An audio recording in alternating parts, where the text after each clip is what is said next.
So Clancy Schofield with some issues from Phatvx.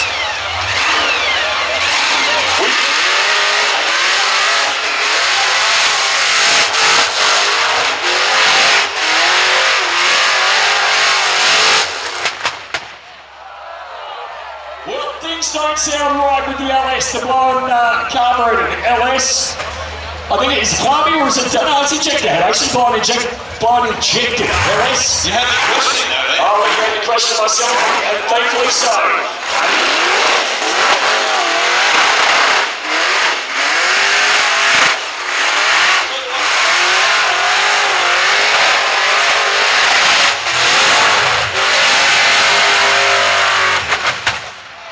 I'm going to say Phatvx definitely not happy. Clancy, I would be taking that thing back on the trailer just to make sure that you save what you have got left.